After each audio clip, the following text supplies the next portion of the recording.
I'm an INROADS alum, so it wasn't that too long ago that I was also an intern. I was also in your shoes.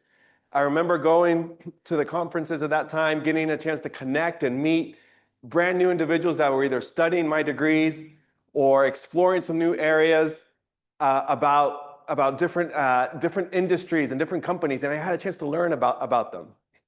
Not too long ago, when it was announced that I was going to be your keynote, I shared it with a few of my colleagues and the folks I got to work with too, and they were really excited. And of course, they continue to be inspired by the INROADS journey. But what I'm really excited about today is to talk about what we could be doing today to start building that future that we all belong to. That the future is human and is ours to shape, starting today. And so I wanted to start sharing with you a little bit more about my journey, right, with INROADS. I have a few pictures here in the background that you could probably also see on our screen.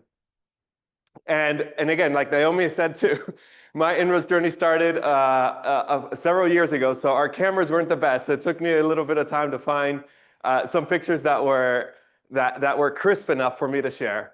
But you could see a picture there on the left of some INROADers there that we were all together at a conference, and then you see us a little bit more fancier there at the very end of the conference too. And to this day, I still stay connected with all of them. And so again, we'll talk about connection a little bit and the importance of connection. But I remember thinking even at that time, I'm like, wow, like this is a big deal. I'm 19, 20 years old in this organization, having an opportunity to meet these individuals that aspire to be the next CEOs, aspire to be the next entrepreneurs, exactly what Mr. Ron Houston said, aspire to the next leaders, the next regional directors of all these companies. And I remember just right there thinking about, like, I need to do this work now. I can't just wait for that moment to happen. It's about, what am I doing right now as an INROADer? What am I doing right now in my internships? What am I doing right now in my school, in my schoolwork, to actually be ready for those moments? So we'll talk about that as well. But I started thinking about the future, right? And think about, what can I bring into the future? What can I do? What is unique for me, for Eric Rodriguez, that I could bring into the future? So I want to hear from you now. So I know we have the chat there, but I want y'all to interact with me just a little bit differently.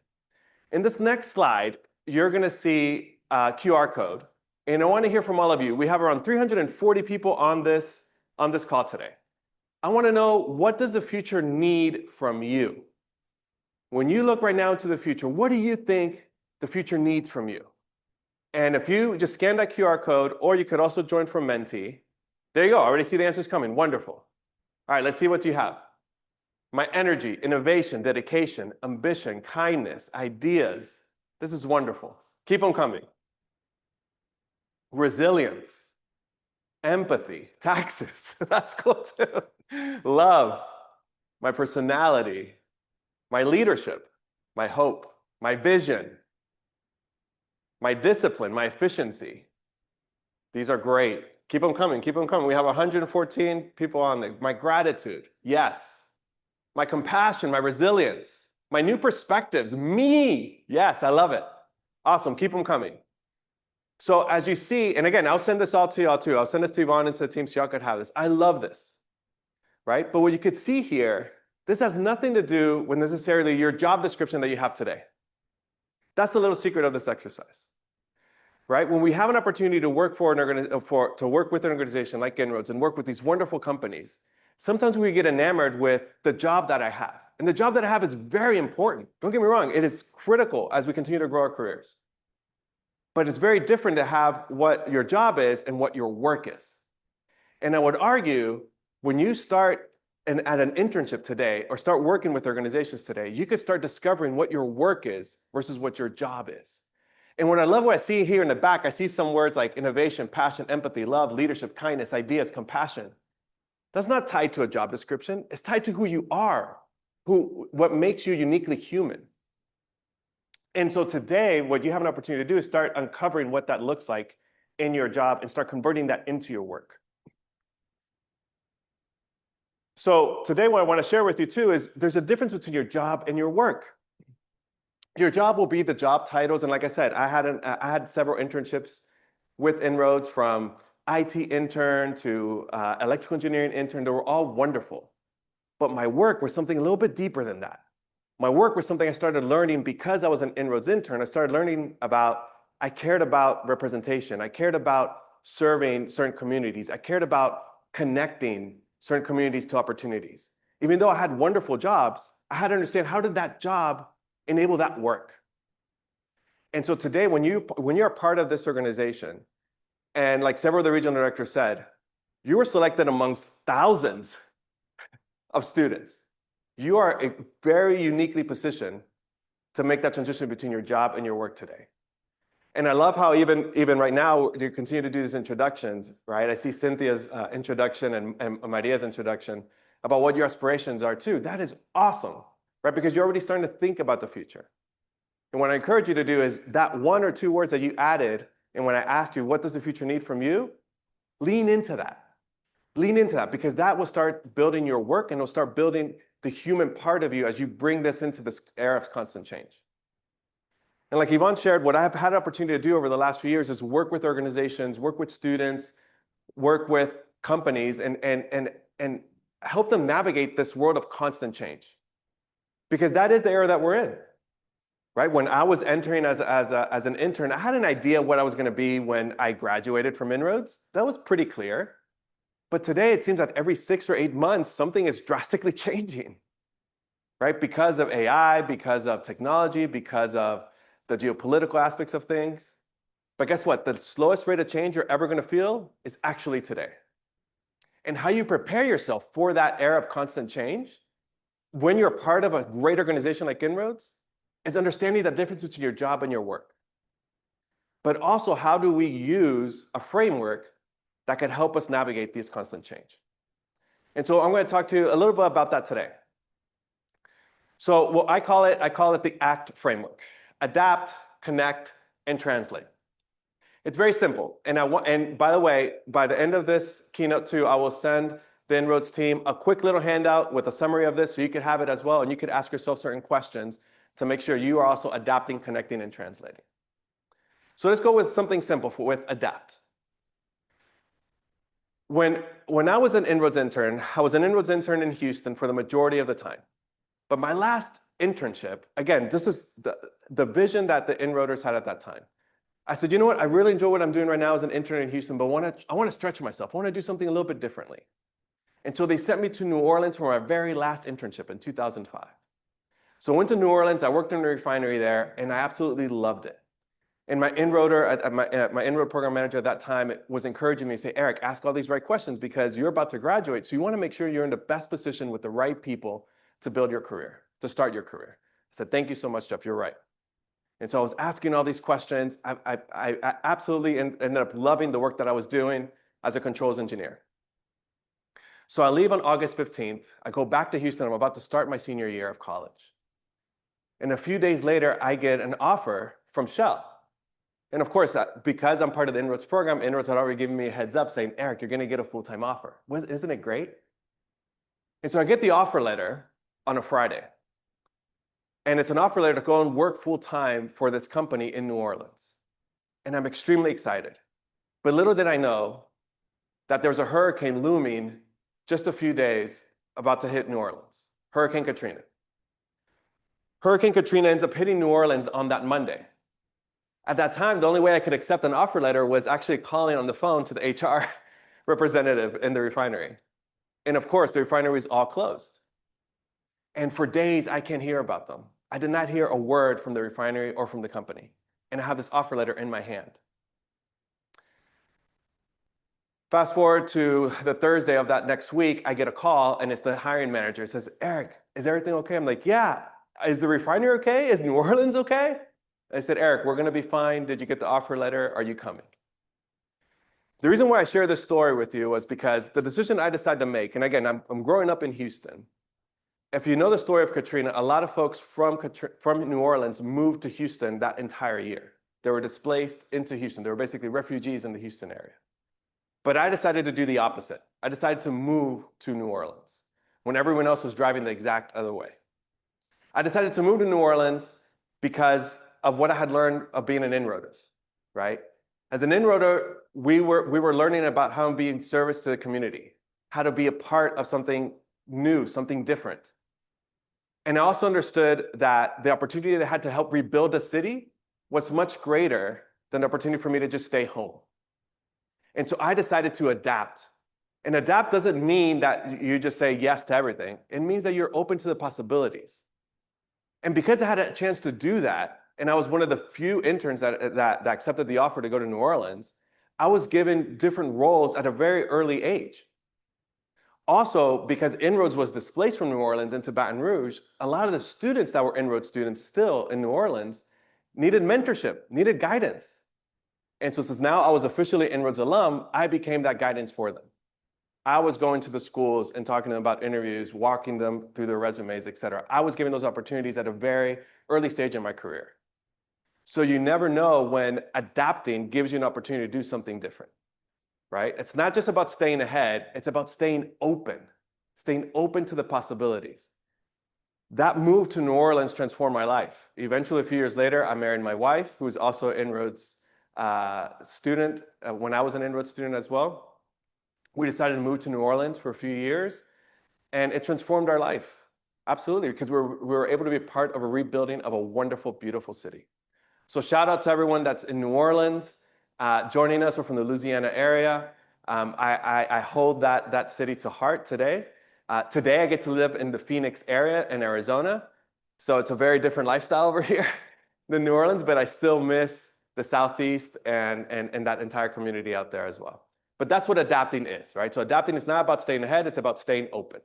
So let's talk about connect. And a lot of the regional directors talked about that today. So let's talk about the importance of connecting. I was also able to pull up some of these pictures. One of the pictures is with some of the INROADers in our very last year as INROAD students with Soyan Gonzalez, who was our regional director at that time. And then the other picture is of the interns that we all had in New Orleans, and that actually 2 weeks before Katrina hit. That was our very last lunch that we all got together in New Orleans. But I share this with you because today, at this age that I'm at right now, I have a chance to go to these conferences, go to these wonderful events, speak at these events, and I could assure you, people pay, if not hundreds, thousands of dollars to be around people from company X, company Y, industry X, industry Y. Today at INROADS, you get to do that just by being part of the program. You get to be part of a program that connects you with industries, with companies, with future leaders. And today, I'm able to look back at my INROADS days and say, I'm still connected to those folks, and they're still part of my network. We're still able to add value to each other. But because we made an intentional effort to not only connect, but flourish those connections, invest in those connections, over time, these connections will always pay off. Today, I have a chance to be part of an organization. I formed my own organization called Changemaker, ironically, because I wanted to be service to these networks that I had an opportunity to build through INROADS. And so today I could see Luis Lugo, he's right there in the picture too. He's also formed his own company serving the oil and gas sector. Johanna Castilleja is a senior director at Shell Oil. And you see Alicia there as well. She's also a regional director for one of the main oil companies in the Houston area. So you never know who you have a chance to connect with today, but those connections that you could help with and add value to will flourish only in time. And so that is the work that matters today. So the question is, who are you connecting with today? Who are you going to add value with today, right? Again, this is the picture again I wanted to share with you. My wife is there and the pictures in those white shirts as well. And you never know who you're going to be adding value to, right? Who are going to be the individuals that you're opening up doors for today that one day are going to open up doors for you tomorrow? I always had this aspiration to one day work in the tech sector. And it wasn't until I connected with my INROADers that had a chance to build that network in tech that those doors opened up for me as well. And so please take the opportunity to connect, but authentically connect, not just through LinkedIn. LinkedIn is wonderful. Do that. That's a great starting point. But get to know that person. Get to ask, hey, how can I add value? How can my network add value to you? Who would you like to connect with? What are you working on? What problem are you trying to solve? What problem do you care about? Right? What is that one thing in the future that you want or that you know that the future needs from you? That's what matters right now. So I love it. Keep sharing those LinkedIns. That's how you are going to stay connected. So let's go into translate, the last part. So when we talk about translate, it's easy in this era of constant change and data everywhere. We're measuring every single little thing to be bombarded by this data and what this data means. When we think about data in the lenses of INROADS, we think about very similar to what Mr. Ron Houston was talking about. He was talking about how we still have communities that are unrepresented in multinational companies. We still have communities that are underserved or overlooked in certain companies, in certain industries. And that's what INROADS is about, is helping open up those doors for those opportunities. So back in 2015, the tech sector was shaken up. In 2015, there's this conference called the Consumer Electronics Show, which is CES, and it takes place in Las Vegas at the beginning of every year. And it's this massive, massive conference that brings in thousands of people from all over the world to showcase the latest and greatest of technology. It's a really cool conference. But at that time, Intel was trying to do something different. Intel was going to show all the latest gadgets, and that's cool, but they had a bigger announcement. Their announcement was that they were going to invest $300 million over the next 5 years to reach full representation at all levels in their workforce by 2020. This was extremely bold. This was bold because they were going to be extremely transparent, hold themselves accountable, and measure every single part of their progress. They were going to go all the way through the high school system, through the K through 12 system, all the way through college, and understand how is that impacting recruiting in the company. It was a fascinating program. And while some people saw that announcement and got scared away and said, no, I really don't want to be a part of this. This doesn't make any sense. This is too transparent for me. I really don't want, I just want to come here and do my job, which is fine. There's nothing wrong with that. But other people leaned in and saw this like an opportunity. I was one of those. When this announcement was made, I made a phone call immediately to one of the senior leaders in our employee resource groups. And I told her, and I said, you know what, this is an opportunity for us to ask for what we need, at least from a Latino community, to grow representation in this company. And her answer is what shook me. She said, Eric, if you care so much about this, why don't you go and do this yourself? And so I said, fine, that's what I have to do, I'll do that. And so from then on, I had an opportunity to be the senior leader for the employee resource group for all of Intel, for all the corporation.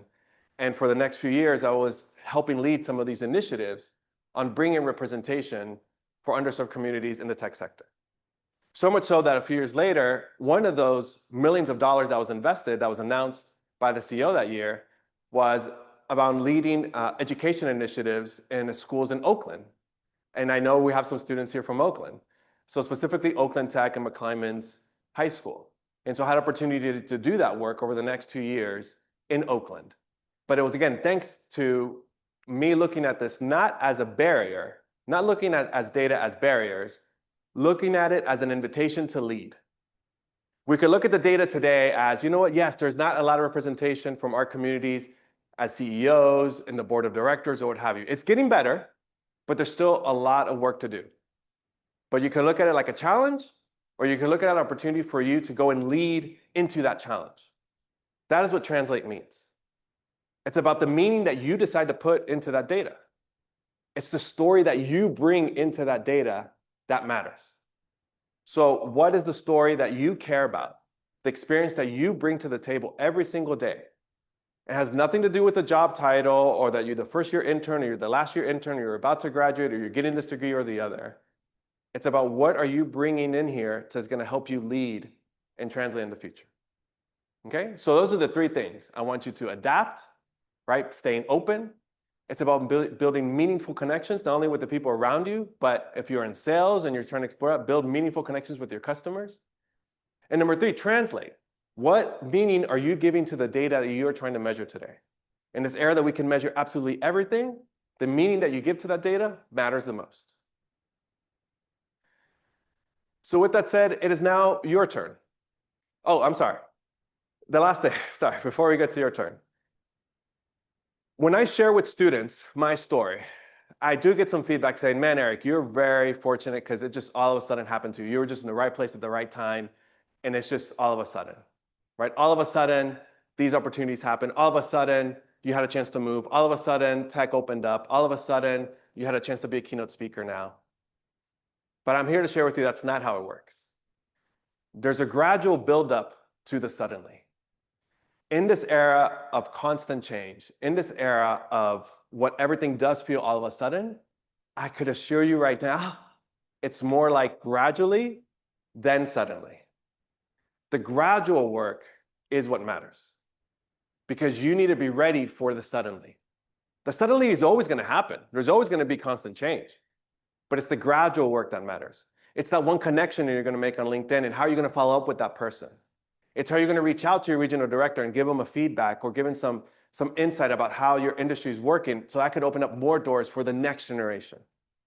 It's the gradual work about how you are completing 2 or 3 books about leadership so you can learn something new and just bring that new perspective into the student organization you're a part of, because I could assure you, INROADers are part of student organizations. Or what are you going to be doing in the company you're going to be working for that's just a little bit different. That's the gradual work. Because the sudden will happen. And it's how you prepare for the sudden that matters. So again, if we summarize, we're trying to look for that difference between your job and your work. That is what you're bringing into the future. We're going to act, and I love how they're already sharing it, right? We're going to adapt, connect, and translate. And then the gradual buildup is for there to be ready for all of a sudden. That is the world that we live in today. The gradually, then suddenly. AI did not become a thing in 2023. It was gradually being built up for the last 2 decades. So much so in 2015, I was talking to students about it. AI is just now here, but the gradual work is what matters. So the question is, what is the gradual work you're going to be doing today in these conferences over the next 2 days that matters the most so you can be ready for all of a sudden? Because INROADers will always be ready for the suddenly. So I'll wrap up with this, and this is an invitation for all of you. Now it's your turn. It is your turn, Naomi, myself, and several others that we've been part of this program for years. One of the reasons why we decide to reconnect with INROADS is because not only we have a passion for what it gave us, but more importantly, we have a passion to bring our full selves into this work and bring those ladders up for others as well. I remember vividly in my very first internship, at the very last part of the internship, Jeff Wallace, a good friend of mine now, he was my program manager at that time. He comes and talks to me, and he tells me how the experience was. And I told him I had a wonderful experience as an intern. I couldn't change this for anything. Thank you so much. But I asked him a question. I asked him, why do you do this, Jeff? Because at that time, I knew that the INROADS program managers were probably getting paid about the same that I was getting, or the equivalent, or a little bit more than what we were going to get paid as full-time engineers in the next few years. And I was like, why do you do this? Like, you could go and work for any other company that you want, right? This was me thinking at that time, like, yeah, it's just about the money, right? And when he told me there, shook me as well. He told me, he's like, Eric, the reason why I do this is because I need you to go and lead in these organizations. I need you to go and change these organizations. And that call to action has stuck with me for the last 20 plus years. The work that we get to do as INROADS alumni, the work that we get to do as part of this community is not for the fame and the glory. It's because we know that we are there to open up the doors for the next generation. And that is the calling I give all of you as well. What are you doing today to be not only ready for all of a sudden, but prepare that next generation as well for this future? Again, I want to thank you from the bottom of my heart for this opportunity. You've created a full circle moment for me. I've tried this entire time not to get emotional with all of you, but I want to thank you so much. You can connect with me on LinkedIn, on my website as well. I will have a handout for all of you to have and take with you with your internships and go back to school. And I'm looking forward to staying connected with all of you because the future is bright and the future is yours. Thank you so much.